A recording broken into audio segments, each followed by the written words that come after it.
அனைவருக்கும் கோபிநாத்தின் அன்பு வணக்கங்கள் நண்பர்களே. யாரிடமும் சாபம் வாங்காதீர்கள், அதுதான் இந்த கருப்பொருள், இந்த வீடியோவோட கருப்பொருள்.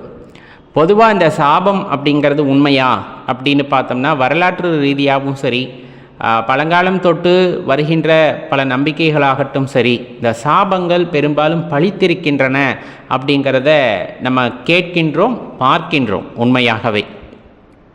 அப்போ நம்ம யாருக்கும் சாபம் கொடுத்தா பழிக்குமா அப்படிங்கிற கேள்வி வருது இல்லையா? கண்டிப்பாக பழிக்கும். அதற்கெல்லாம் பல காரணிகள் இருக்குது. அதே போல் நாம் யாரிடமாவது சாபம் பெற்றால் நம் வாழ்க்கையானது பாதிக்கப்படுமானா கண்டிப்பாக பாதிக்கப்படும். அது நாம் செய்த வினையை பொறுத்தது. நம்ம எந்த வினையுமே செய்யாமல் ஒரு வினை நடந்ததாக ஒருவர் எண்ணிக்கொண்டு தவறாக நமக்கு சாபம் கொடுத்தால் பழிக்குமானா பழிக்காது. இதை முதல்ல தெளிவாக புரிஞ்சுக்குங்க. இந்த சாபம் கொடுப்பது சரியா அப்படிங்கிற ஒரு கேள்வி வரும். சாபம் கொடுப்பது சரியா அப்படிங்கிற கேள்வி வரும். கண்டிப்பாக ஆன்மீகத்திலே இருப்பவர்கள்னால் சாமியே கதின்னு இருப்பாங்க, நிறைய பூஜை புனஸ்காரங்கள் பண்ணுவாங்க, தியானம் பண்ணுவாங்க, தவம் பண்ணுவாங்க. அதனால் அவங்க வலிமை பெருகி இருக்கும். பார்ப்பதற்கு அந்த இறையாற்றலை முழுமையாக பெற்றவர்களாக இருப்பார்கள். அப்படிப்பட்டவர்களுக்கு என்ன சோதனை வந்தாலும் சாபம் கொடுக்கக்கூடாது. அப்படிப்பட்டவர்கள் ஏன்னா நிறைய புண்ணிய பலன்களை சேர்த்து கொண்டே வருகின்றோம். அப்படிங்கும் போது நம்ம இறைத்தன்மையை நோக்கி நகர்ந்து கொண்டிருக்கின்றோம் என்பது பொருள். அந்த இறை உணர்வை அதிகமாக பெற்றுக்கொண்டிருக்கோம். அதெல்லாம் யாருக்குமே கிடைக்காத பாக்கியம். உண்மையாக சொல்லப்போனால் தியானம் பண்ணி மனதை ஒருநிலைப்படுத்தி உள்ளே இருக்கின்ற இறைவனை உணர்வதுங்கிறது சாதாரண விஷயம் அல்ல. அப்படிப்பட்டவர்கள் நிறைய இறையாற்றலை பெற்றிருக்கிறார்கள். அப்படிங்கும் போது கண்டிப்பாக அவர்கள் கொடுக்கக்கூடிய சாபமானது பழிக்கும், இல்லை என்று கூற முடியாது. ஆனால் கொடுத்துட்டீங்கன்னா, மனதார அந்த சாபத்தை ஒருவருக்கு கொடுத்து விட்டீர்கள் என்றால் நீங்கள் பெற்ற அனைத்து புண்ணிய பலன்களும் தீர்ந்துவிடும் அப்படிங்கிறத தெரிஞ்சுக்குங்க. அந்த புண்ணிய பலனின் காரணமாகத்தான் அந்த சாபமானது அங்கு பலித்தமாகிறது. உண்மையாகவே ஒரு தவறு செய்து விட்டார் உங்களுக்கு அப்படிங்கும் போது நீங்கள் மனம் வருந்தி ஒரு சாபம் கொடுக்கிறீர்கள் என்ற பொழுது எதை அடிப்படையாக கொண்டு அந்த சாபம் பலிக்கும் என்றால், நாம் செய்த அந்த புண்ணிய பலன்களை அடிப்படையாக கொண்டு அந்த சாபமானது பலிக்கிறது. அப்போது நாம் பெற்ற அனைத்து பலன்களும் வீணாகிவிடும், நற்பலன்கள் எல்லாமே வீணாகிவிடும். அதனால் பெரும்பாலும் யாருக்கும் சாபம் கொடுக்க வேண்டாம். அதை முதல்ல தெளிவாக ஞாபகத்தில் வச்சுக்கோங்க. இது நீங்கள் நம்ம புராண ரீதியாக எடுத்து பார்த்திங்கனாவே தெரியும். நிறைய மகான்கள் அல்லது நிறைய சித்தர் பெருமக்கள் சாபம் கொடுத்து கொண்டே இருப்பார்கள் அப்படின்லாம் சொல்லுவோம் இல்லையா? அவர்களுடைய புண்ணிய பலன்கள் அதற்கப்புறம் போயிடும். திரும்பியும் ஆரம்பத்திலிருந்து அவங்க என்ன பண்ண வேண்டியதற்கும் தவம் பண்ண ஆரம்பிப்பாங்க. ஒரு கோபத்தில் தவம் கலைந்து விட்டதே அப்படின்னு சாபம் கொடுத்துட்டாலும் அதுக்கப்புறம் என்ன நடக்கும் அப்படின்னா, அவங்களுக்கான புண்ணிய பலன்கள் எல்லாம் முடிந்து விட்டது காரணமாக ஆரம்பத்திலிருந்து அந்த தவத்தை ஆரம்பிப்பார்கள் அப்படின்னு நம்ம கேள்விப்பட்டிருக்கோம். அதே தான் நமக்குமே. நல்லவர்களாக வாழ்கிறீர்கள் அப்படிங்கும் போது உங்களுக்கு நல்ல பலன்களும் சரி, இறைவனுடைய ஆற்றலும் சரி நிறைய இருக்கும். அதை வீணடிச்சுக்காதீங்க. அப்போ ஒருத்தர் நமக்கு தொடர்ந்து துன்பம் தந்து கொண்டே இருக்கின்றார். அவரை எப்படி தான் தண்டிப்பது அப்படின்னா, அதை நம்ம செய்யணுங்கிற அவசியமே இல்லை. இந்த கர்மம் அவ்வளோ சீக்கிரம் விடாது. இந்த கர்மம் அப்படிங்கிறது ஒரு விஷயத்தை நமக்கு செய்கிறாங்க அப்படின்னா நம்ம சாபம் கொடுத்து தான் அது பழிக்கணுங்கிற அவசியமே கிடையாது. மௌனம் அப்படிங்கிறது அதை விட பெரிய சாபமாக இருக்கும். நம்ம அதற்கு வினையாற்றாமல் அமைதியாக மௌனமாக போகிறோம் இல்லைங்களா? அதுக்கு இன்னும் வலிமை ஜாஸ்தி. அப்போ நமக்குள்ளே இருக்கிற அந்த நல்ல ஆற்றல்களும் வீணாகாது. ஏன்னா நம்ம அதுக்கு வினையாற்றவே இல்லை. ஏன் அமைதியாக போயிட்டோம்? இறையாற்றல் பார்த்து கொள்ளும். இறையாற்றல் பார்த்து கொள்ளும். எனக்கு இன்று இது நடந்திருக்கிறது, சரி நடந்து விட்டது, இனிமேல் நடப்பதை இறைவன் பார்த்து கொள்வார் அப்படின்ட்டு அமைதியாக போகிறாங்கல்ல, அவங்கெல்லாம் ரொம்ப பக்குவம் அடைந்தவர்கள். ரொம்ப கோபம் வரும், இல்லைன்னா சொல்ல, ரொம்ப கோபம் வரும். ரொம்ப அநியாயம் நடக்குது இந்த உலகத்தில் அப்படிங்கும் போது கண்டிப்பாக கோபம் வரும். அந்த கோபத்தோட வெளிப்பாடு சில வார்த்தைகளாக வரும். அந்த வார்த்தைகளிலே நம்ம ஆற்றல் இழந்து விடக்கூடாது. அதற்காகத்தான் சொல்கிறது, தேவையில்லாமல் சாபம் கொடுக்காதீங்க, தேவையில்லாமல் யார்கிட்டையும் சாபம் வாங்காதீர்கள். நம்ம சாபம் கொடுக்க வேண்டான்னு சொன்னோம். சாபத்தை வாங்காமல் இருக்க வேண்டும் என்றால் பிறருக்கு துன்பம் இழைக்கக்கூடாது, பிறரை வஞ்சிக்கக்கூடாது, பிறர் வாழ்வை அழிக்கக்கூடாது. இப்போ தொழில் போட்டியின் காரணமாக நடக்கின்ற போட்டிகளிலே சின்ன சின்ன விஷயங்கள் நிகழும். ஆனால் ஒருவரை அழித்தாக வேண்டும் என்று நாம் நினைத்து செய்யக்கூடிய காரியம் அவர்களுக்கு மிகப்பெரிய வருத்தத்தை ஏற்படுத்தும் என்ற போது அவர்கள் கொடுக்கின்ற சாபத்திற்கு நாம் ஆளாக வேண்டியிருக்கும். இந்த கலிகாலத்தில் சாபமெல்லாம் உண்மையா அப்படின்னா அனுபவித்தவங்களுக்கு கண்டிப்பாக தெரியும். கண்டிப்பாக தெரியும். சாபம் கொடுத்தவங்களுக்கும் தெரியும், சாபத்தை பெற்றவர்களுக்கும் தெரியும் அது உண்மை அப்படின்னு. ஒன்று நம்மளே அனுபவிப்போம், இல்லை நமக்கு அடுத்த தலைமுறை அனுபவிக்கும். அறிவியல் பூர்வமாக அது நிரூபிக்கப்படவில்லை என்றாலும் அனுபவித்தவர்கள் சொல்வார்கள், எல்லாம் நான் செஞ்சதுப்பா அப்படின்ட்டு அமைதியாக போகிறவங்கள நிறைய பேர்த்த நம்ம பார்த்துருக்கோம். எல்லாம் எங்கள் அப்பா செஞ்சதுப்பா, எல்லாம் எங்கள் தாத்தா செஞ்சதுப்பா அப்படிங்கிற மாதிரி சொல்லிட்டு போகிறவங்கள நம்ம பார்த்துருக்கோம், இன்றைக்கும் பார்த்துக்கிட்டு இருக்கோம். அதனால் ஒரு சிலருக்கு அந்த கர்மா உடனடியாக எதிர்வினையாற்றுகிறது, ஒரு சிலருக்கு அவர்கள் செய்த பாவத்தின் பொருட்டு கொஞ்சம் அமைதியாக வச்சு பெரிதாக வினையாற்றுகிறது. அது எல்லாம் நடக்குது. அதனால் சாபத்தை பெற்றுக்கொள்ளவும் செய்யாதீர்கள், சாபத்தை யாருக்கும் கொடுக்கவும் செய்யாதீர்கள். காலம் அதன் வேலையை கச்சிதமாக செய்து கொண்டே தான் இருக்கிறது. இது ஆன்மீகத்தில் இருப்பவர்களுக்கு ரொம்ப எளிதாக புரியும். அதுலேயும் குறிப்பாக பெண்கள் சாபத்தை பெறக்கூடாது அப்படின்னே சொல்லுவாங்க. அப்போ ஆண்கள் சாபம் கொடுத்தா மட்டும் அப்படின்ற கேள்விக்கு போனோம்னா அதுவும் பலிக்கும். ஒரு பெண்ணுடைய வாழ்க்கையை தெரிந்தோ தெரியாமலோ நாம் அழித்து விடக்கூடாது.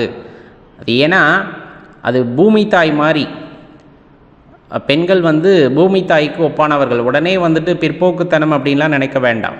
எதற்காக சொல்கிறோம் என்றால், ஒரு விதை முளைத்து வருகிறது அப்படிங்கும்போது பூமி தாயுடைய அந்த கருணையினால் மட்டுமே அந்த விளைந்து வருகிறது அப்படிங்கிறது தெரிஞ்சுக்கணும். அதே போல் உயிர் உற்பத்திகளிலே ரொம்ப முக்கியமான இடத்தில் இருப்பவர்கள் அப்படின்னா பெண்கள் தான். ஒரு உயிரை இந்த உலகத்திற்கு கொண்டு வர வேண்டும் என்றால் அவர்கள்தான் காரணமாக இருந்தாக வேண்டும்.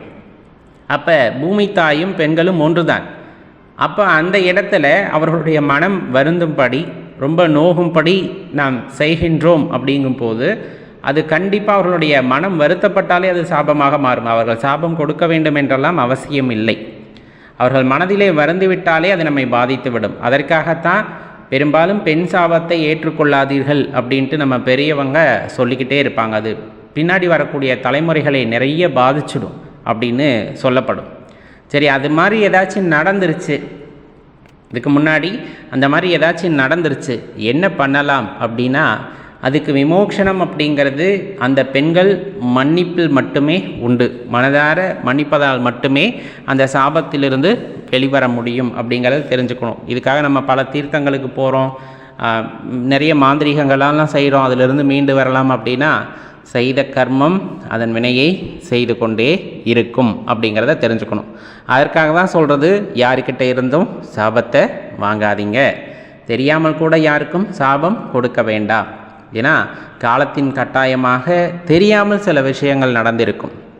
அதற்கெல்லாம் உணர்ச்சி வசப்பட்டு நாம் வினையாற்றுகின்றோம் அப்படிங்கும்போது நம்முடைய ஆற்றலும் வீணாகும், அதே போல் அவர்களும் பாதிக்கப்படுவார்கள் அல்லவா? அதனால் நல்லதே நினைப்போம், நல்லதே நடக்கும். இறைவனருள் பூரணமாக இருப்பவர்கள் சாபத்தை கொடுக்க வேண்டும் என்ற அந்த கட்டாயம் இல்லை அப்படிங்கிறத மனதில் நிலைநிறுத்தி கொள்ளுங்கள். பொதுவாக சில விஷயங்களை நம்ம யார்கிட்டையுமே சொல்லக்கூடாது அப்படின்னு சொல்லுவாங்க. அது கிட்டத்தட்ட பரம ரகசியமாக நம்ம வைத்துக்கொள்வது நல்லது. அதுலேயும் மற்றவங்க கிட்ட சொல்லக்கூடாத விஷயங்கள்னு பார்த்தா, நம்ம வீட்டில் இருக்கக்கூடிய கடனை பற்றியோ நம்ம வீட்டு கஷ்டங்களை பற்றியோ யாருக்கிட்டையுமே சொல்லிடாதீங்க. எந்த அளவுக்கு முடியுதோ அந்த அளவுக்கு அது நமக்குள்ளேயே இருந்துட்டு போகுது. ரொம்ப நம்பகமானவங்க அப்படின்னு நினச்சி கூட நம்ம சில பேர்த்திட்ட சொல்லும்போது அது சில நேரங்களில் வேறு விதமான வார்த்தைகளாக நம்மை நோக்கி வரும். அதை நம்மளால் தாங்கிக்கவே முடியாது. அது அனுபவம் இருப்பவர்களுக்கு இதனுடைய உண்மை தெரியும். அதே போல் வீட்டில் ஏதாவது பொருள் சேர்க்கை ஏற்படுகிறது. நம்ம வீட்டுக்கு டிவி வாங்குறீங்க, ஃப்ரிட்ஜு வாங்குறீங்க, இந்த மாதிரி தேவையான பொருட்களை எல்லாம் வாங்குறீங்க அப்படின்னா அதை எல்லாத்துக்கும் சொல்லவெல்லாம் கூடாது. ஒருத்தர் மாதிரி ஒருத்தர் இருக்க மாட்டாங்க அப்படிங்கிறதையும் தெரிஞ்சுக்கணும். பரம ரகசியமாக காக்க வேண்டிய ஒரு விஷயம் அப்படின்னா நமக்குள்ளே ஏற்படக்கூடிய ஆன்மீக அனுபவங்கள் அப்படின்னு சொல்லக்கூடியது. சிலர் தியானம் செய்வோம், சிலர் ஜபம் செய்வோம், சில பேர் பார்த்திங்க அப்படின்னா யோகம் செய்வோம். அதன் பலனாக சில விஷயங்கள் நமக்கு உள்ளே நிகழ்ந்திருக்கும். புறத்தே நிகழ்வது வேறு, அகழ்த்தே நிகழக்கூடிய நிகழ்வுகள் ரொம்ப அற்புதமானவை. அதை பற்றின அனுபவங்களை மற்றவர்களிடம் பகிர்ந்து கொள்வதை தவிர்த்து கொள்ளுதல் நலம். குருவை தவிர்த்து, குருவிடம் வேணுமா எதையும் சந்தேகம் இருந்தாலும் கேட்டுக்கொள்ளலாம், அல்லது அதோட அனுபவத்தோட தன்மையை பற்றி குருவிடம் மட்டும் கேட்டு தெரிந்து கொள்ளலாமே தவிர மற்றவர்களிடம் அவற்றை பற்றி பகிர்ந்து கொள்ளுதலை தவிர்த்தல் நல்லது. அதே போல் உங்களுடைய பலவீனம் என்ன என்பதை யாரிடமும் எக்காரணம் கொண்டும் கூறக்கூடாது. நண்பன் தானே, உறவினர்கள் தானே, அந்த மாதிரி ரொம்ப நம்பிக்கையானவங்க தானே அப்படின்னு நம்ம ஒரு முறை நமது பலவீனத்தை மற்றவர்களுக்கு எடுத்து கூறிவிட்டோமே எனில் யார் எப்பொழுது எப்படி மாறுவார்கள் என்பது தெரியாது. அதனால் எந்த ஒரு காரணத்திற்காகவும் உங்களுடைய பலவீனத்தை பற்றி மற்றவர்களிடம் சொல்லாதீங்க. அதே போல் கணவன் மனைவிக்கு இடையே இருக்கக்கூடிய சில விஷயங்களை எப்போவுமே அந்த அந்தரங்க விஷயங்களை எல்லாத்தையுமே எல்லாத்துக்கூடையும் பகிர்ந்து கொள்ளக்கூடாது. ரொம்ப நெருக்கமான நண்பர், ரொம்ப நெருக்கமான உறவினர் அப்படிங்கிறதுக்காக பகிர்ந்து கொள்ளும் பொழுது அது வாழ்க்கையவே சில நேரத்தில் சீரழிக்கக்கூடியதாக மாறிவிடும் அப்படிங்கிறத மனசில் வச்சுக்கோங்க. அதே போல் தான தர்மம் நிறைய செய்யக்கூடியவர்களாக நாம் இருந்திருந்தாலுமே கூட செய்த தானத்தை பற்றியோ தர்மத்தை பற்றியோ யாரிடமும் பகிர்ந்து கொள்ளுதல் கூடாது. அவ்வாறு பகிர்ந்து கொண்டீர்கள் என்றால் அதற்கான பலன் அப்படிங்கிறது இல்லாமலே போயிடும். பலனை எதிர்பார்க்காமல் செய்தாதால் அது தானமும் தர்மமும் என்று கணக்கில் கொள்ளப்படும். எல்லாத்தையுமே நம்ம ஒரு பிரதிபலனை பார்த்து செய்கிறோம் அப்படிங்கும் போது அது பலனற்றதாக ஆகிவிடும். அதே போல தான் நம்ம செய்த அந்த தான தர்மங்களை மற்றவர்களுக்கு வெளிப்படையாக சொல்லும் பொழுது அதன் மூலமாக புகழ் தேடிக்கொள்ள வேண்டும் என்று நினைக்கும் பொழுதே அதற்கான பலன்கள் இல்லாமல் போயிடும். பொதுவாகவே இரவு நேரத்தில் பார்த்தீங்க அப்படின்னா எதையுமே யாருக்கிட்டையுமே சொல்கிறத தவிர்த்துக்குங்க அப்படிம்பாங்க. அக்கம் பக்கம் பார்த்து பேசணும்னு எப்போ சொன்னாலுமே இரவு நேரங்களில் எப்பேற்பட்ட விஷயமா இருந்தாலும் சரி, அது ரகசியங்களாக இருக்குது அப்படின்னா முடிஞ்ச வரலும் இரவு நேரங்களில் பேசுவதை தவிர்த்து கொள்ளுங்கள். இப்போ நம்ம சொன்னதில் உங்களுக்கு பல அனுபவங்கள் இருந்திருக்கும். இதை பற்றி பேசி எங்களோட வாழ்க்கை இப்படி ஆயிடுச்சு அப்படிங்கிறவங்க நிறைய அனுபவம் இருக்கும். அதை வெளியே சொல்லலாமா சொல்லக்கூடாதா அப்படிங்கிறது கூட தெரியாது. அந்தளவுக்கு கஷ்டமான சூழ்நிலைக்கு கொண்டு போய் விட்டுருக்கும். கடனை பற்றி பேசினது, தன்னோட கஷ்டத்தை பற்றி பேசினதை பிறர் ஒருத்தர் குத்தி காட்டுறது, அல்லது ஆன்மீக அனுபவங்களை பற்றி பேசும் பொழுது அதெல்லாம் சும்மா அப்படிங்கிறது, அல்லது அந்த அனுபவமே பொய் என்கின்ற மாதிரி அவங்க சொல்கிறது, இந்த மாதிரி விஷயங்கள் எல்லாமே நம்ம எதிர்நோக்கி இருப்போம். அதே போல் தான தர்மம் செஞ்சதை வெளியே சொல்லும்போது அதனுடைய புண்ணிய பலன் குறைந்து போவது, இந்த மாதிரி விஷயங்கள் எல்லாம் நமது வாழ்க்கையில் ஏற்படும் பொழுது தான் இந்த மாதிரி விஷயங்களை நம்ம வெளியில் சொல்லியிருக்கக்கூடாதோ அப்படிங்கிற அந்த எண்ணமானது மனதிலே தோன்றும். அதனால் இந்த மாதிரி விஷயங்களை எக்காரணத்துக்கு கொண்டும் யாரிடமுமே சொல்லாதீங்க. இது நம்ம மனசுக்குள்ளேயே இருக்கட்டும். இப்போ ரொம்ப கவலையாக இருக்குது, யார்கிட்டயாச்சும் சொன்னால் நான் கொஞ்சம் மனசுக்கு ஆறுதலாக இருக்கும் அப்படின்னு நினச்சா நேராக ஆலயங்களுக்கு போங்க, இறைவனிடம் நேரடியாக பேசுங்கள். மனமிட்டு அழுதாலே அந்த அழுத்தங்கள் எல்லாம் குறைந்து போகும் இல்லையா? கணவன் மனைவி 2 பேர் இருக்கிறாங்கன்னா அவங்களுக்குள்ள அந்த ரகசியங்களையோ அல்லது கவலைகளையோ பகிர்ந்து கொள்ளலாம். அதில் எந்த தவறும் இல்லை. அதை தாண்டி 3ஆவதாக ஒரு மனிதரிடம் அதை பகிர்ந்து கொள்கிறோம் அப்படின்னா அவங்க எவ்வளவு நம்பிக்கையானவர்கள் அப்படிங்கிறத ஒரு முறைக்கு 1000 முறை யோசித்து விட்டு சொல்ல வேண்டும். ஏன்னா சொன்னதுக்கப்புறம் அதே விஷயம் யார் மூலியமாவது நமக்கு திரும்பி வருது அப்படிங்கும் போது அது ரகசியமாகவே எப்பொழுதும் இருப்பது இல்லை அப்படிங்கிறத தெரிஞ்சுக்கோங்க நண்பர்களே. இதில் உண்மை இருக்குது அப்படின்னு நீங்கள் உணர்ந்தீங்கன்னா மற்ற நண்பர்களோட மறக்காமல் பகிர்ந்துக்குங்க. மறக்காமல் லைக் பண்ணிக்குங்க நண்பர்களே. நன்றி, வணக்கம்.